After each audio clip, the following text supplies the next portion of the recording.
News Talk on demand. Interruption-free audio where you want it, when you want it. I'm John Gormley. Welcome back, and thanks for checking in here today.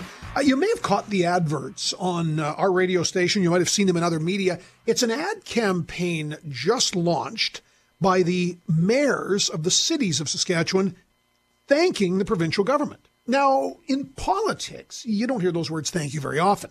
So why are the mayors of the Urban Municipalities Association singling out the provincial government? Well, it has to do with revenue sharing for municipalities.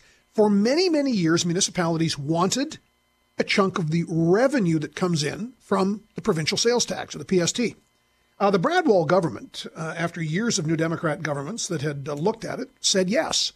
Now, it's easy to say, well, it's 1 point on the PST, but really what it is, on a 5% PST, it's 20% of what the government takes in on the PST. This year, about $237 million. Next year, about $270 million. So essentially, you take 1/5 of all the money the government collects on a 5% PST and you distribute it to the urban municipalities. Jim Scarrow, well known to you on this program, the mayor of Prince Albert, and he is the chair of the City Mayor's Caucus in Saskatchewan. Mayor Scarrow, thanks for taking our call. Great to be with you this morning. Walk me through why the campaign and why now.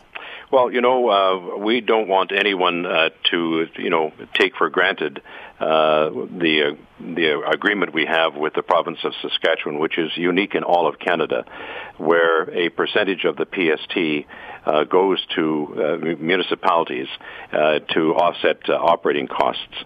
It's, as you indicated, a larger amount of money, $237 million. There's always pressures on government, and we want to assure the government and the people of the province that this money is well spent, and more importantly, has been part of the growth agenda, which we've been able to meet by what we've seen in literally every community in the province. Large expansions, particularly in the larger cities, but there's not a municipality that hasn't seen some growth in the past 3 years. Now, as economies expand, and that's one of the things about a sales tax, you take a percentage of that activity. So obviously, this has been on an upward trend. We hope that never ends. But in the event that it does, there's a slowdown in the economy or a hiccup, that we will take less money just on the basis of that same formula. Remembering, of course, that the province does receive 80%, which augurs real well for them as well in terms of the growing economy that we enjoy today. It's been observed that this is a bit of a change in tone because municipalities are a creature of provincial statute, there's always been this relationship of, would you give us more money? So you're not asking for more money. No, we're not. We are looking to have the government work with us in finding new revenue streams. We only receive about 8 cents of every tax dollar. We are, of course, with growing populations, we also have growing demands for new facilities. You can't add 30,000 people to a population and not have to build in more fire halls or parks or more roads, all of those things that go along with a lifestyle that people want and will shop for. And, of course, without good, active, thriving cities with good education systems and good amenities, people will choose to live elsewhere. We want them to be here in the great province of Saskatchewan enjoying, what we believe is one of the great lifestyles in all of Canada. Jim Scarrow with us, the mayor of Prince Albert, the chair of the City Mayor's Caucus in SUMA, the Urban Municipalities Association. Now, this whole idea of how the government takes this money. So in this next year, it'll be $270 million from the sales tax, again, which is an unprecedented amount. It's divvied up, but it's not done, I understand, per capita. It's done sort of on a percentage going to the cities, about 46%. when about 60% of the population lives in cities. So is that a bit of an issue you're trying to steer through? It's a reality that we've seen the growth experience primarily in cities. Some 77% of immigrants are living in our cities in Saskatchewan. But we work well with our partners. SARM, the Saskatchewan Association of Rural Municipalities, they receive 29%. Towns and villages receive 18%, and the New North 7%. But we see our population and demands increasing. We're looking at a kind of a win-win situation. Every 3 years, I believe that we need to review the formula. That's built in. We have been doing research in terms of each of those municipality sectors, assessing the needs.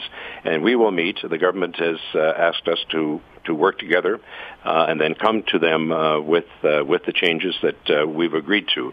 And we want to create a win-win situation. That's commonly said, but it's hard to do. But we're going to work hard to come up with a satisfactory arrangement and percentage that reflects the needs of all of its members. Jim Scarrow with us. Now, you talked about working with government for new revenue tools. Things like the ability of individual cities to levy a type of sales tax. We don't typically do that here. You see it in the States a lot. Is that the kind of thing you're looking at ultimately? We're looking for good ideas. There's been the 1 cent solution proposed within our province. But again, we're limited right now to property owners, commercial and residential. Those are the people that get hit hard. Nobody else actually pays a tax as such. So that's the pretty big burden on a smaller group of people. We do operate utilities in which all users pay, but we are in need of funds. We have an infrastructure deficit, in the billions of dollars for replacement of buildings and service connections that are, in some cases over 100 years old in our cities, coupled with the growth. That's the next phase, of course, is the infrastructure that we must address. The province is working with us. We're working through the province and looking at some of the research that we have completed, and the final piece is to come very, very shortly to our attention. And we will be addressing that as a separate issue with the province in terms of infrastructure funding, which we would hope to be typically matching with the municipalities, the provincial government, and the federal government in terms of our infrastructure deficit and future needs of infrastructure for Canada.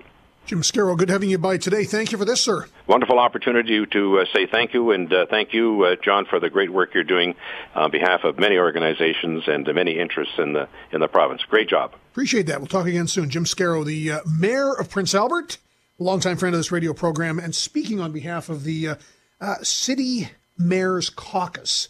There are, I thought I knew that number. Of course I didn't. Is it 15 cities we have now in the province? That sound right? 14, 15? Well, it's going to be like Warman is the newest one. I know that one.